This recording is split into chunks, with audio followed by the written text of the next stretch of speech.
Guillain Barry syndrome GBs కు చికిత్స పొందుతూ గుంటూరు జీజీహెచ్లో ఓ మహిళ మృతి చెందారు. మరింత సమాచారం మా ప్రతినిధి వీరాంజనేయులు అందిస్తారు.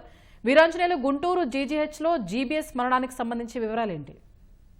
స్వప్న, జీజీహెచ్ లో గులియన్ బ్యారీ సిండ్రోమ్స్ బాధితులను అనేటువంటి కమలం అనే ఆమె మృతి చెందారు.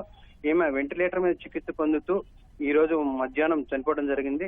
ఈమె తీవ్ర జ్వరం, కాలు పడిపోవడంతో కొన్ని రోజుల క్రితం జీజీహెచ్ కు వైద్యం కోసం రావడం జరిగింది. అయితే ఈమెకు ఆరోగ్య పరిస్థితి విషమించడంతో వెంటిలేటర్ మీద నుంచి గత 2-3 రోజులుగా చికిత్స అందిస్తున్నారు.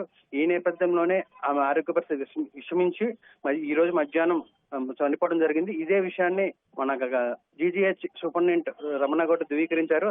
అయితే ఈ గత శుక్రవారం గుంటూరులో దాదాపు 7 కేసులను ఈ జీబీఎస్ 7 కేసులు గుర్తించడం జరిగింది. ఈ 7 కేసుల్లో కూడా 5 ప్రధానంగా 2 కేసులు అయితే కొంచెం విషమంగా ఉన్నట్టు కూడా అప్పుడు అది వైద్యాధికారులు సూచించారు. అందులో ఒక కేసే ఈ కమలమ్మ కేసు. ఈ కమలమ్మది ప్రకాశం జిల్లా అలసందలపల్లి గ్రామం. అయితే ఈ 45 ఏళ్ల కమలమ్మ గత కొంతకాలంగా తీవ్రమైన జ్వరము, అదేవిధంగా కాళ్ళు చచ్చిపడిపోవడం, తిమ్మిలి రావడంతో అది లక్షణాలతో వైద్యం కోసం అని చెప్పి జీజీహెచ్ కి రావడం జరిగింది. అయితే గత 2-3 రోజులుగా ఆమెకు మెరుగైన వైద్యం అందించినప్పటికీ కూడా ఆమె కోలుకునే పరిస్థితి కనిపించలేదు. ఈ నేపథ్యంలోనే ఈ రోజు మధ్యాహ్నం ఆమె చనిపోవడం జరిగింది. అయితే దీని గురించి ఎలాంటి ఆందోళన అవసరం లేదని చెప్పి కూడా సూపరింటెండెంట్ గారు చెప్తున్నారు. ఈ గులియన్ బ్యారీ సిండ్రోమ్ అనేది తరచుగా వస్తూ ఉంటుందని, దీన్ని ముందుగానే గుర్తించినట్టయితే వెంటనే చికిత్స అందిస్తే ఎలాంటి ప్రాణాపాయం ఉండదని కూడా చెప్తున్నారు. ఈ గులియన్ బ్యారీ సిండ్రోమ్ గత శుక్రవారం మన జీజీహెచ్ లో వరుసగా 5 కేసులు నమోదు కావడంతో అటు వైద్యాధికారులు కూడా అప్రమత్తమయ్యారు. ఎక్కడికక్కడ ఈ వ్యాధి లక్షణాల గురించి అవగాహన కల్పిస్తూ, అదేవిధంగా ఈ లక్షణాలు వెంటనే కనిపించిన వెంటనే ఆసుపత్రికి వచ్చి డాక్టర్లను సంప్రదిస్తే మెరుగైన వైద్యం అందుతుంది. ఈ వ్యాధి వల్ల ఎలాంటి ప్రాణాపాయం ఉండదని కూడా చెప్తూ ఉన్నారు. అయితే ఈ రోజు అంటే ఈ కేసు తొలి మరణంగా కూడా చెప్తున్నారు. అయితే పూర్తి స్థాయిలో ఉన్నతాధికారులు ధృవీకరించాల్సి ఉంది.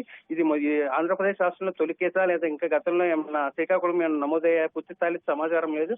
అయితే ఎట్టి పరిస్థితుల్లో ఈ మహిళకి అనేక అనారోగ్య సమస్యలు అంటే కోలుకోలేని పరిస్థితి, రోగ నిరోధక శక్తి తక్కువగా ఉండటం వల్లే ఈ మరణం సంభవించిందని కూడా చెప్తున్నారు. అయితే ప్రధానంగా ఈ గులియన్ బ్యారీ సిండ్రోమ్ వల్ల కండరాలు బలహీనంగా మారడం, డయేరియా, పొత్తికడుపు నొప్పి, జ్వరం, వాంతులు లాంటివి లక్షణాలు ఉంటాయని, ఈ లక్షణాలు ఎక్కువగా నీటి ద్వారా లేదా కలుషిత ఆహారం వల్ల కూడా వచ్చే అవకాశం ఉందని, అప్రమత్తంగా ఉండటం వల్ల వీటి నుంచి బయటపడచ్చని కూడా వైద్యులు చెప్తున్నారు. ఏదేమైనప్పటికీ ఈ వెంటనే జీజీహెచ్ అధికారులు అయితే అప్రమత్తమయ్యారు. జీజీహెచ్ లో వస్తానికైతే మరో మహిళ కూడా ఇదే వ్యాధితో బాధపడుతూ వెంటిలేటర్ మీద ఉందని కూడా వైద్యులు తెలిపారు.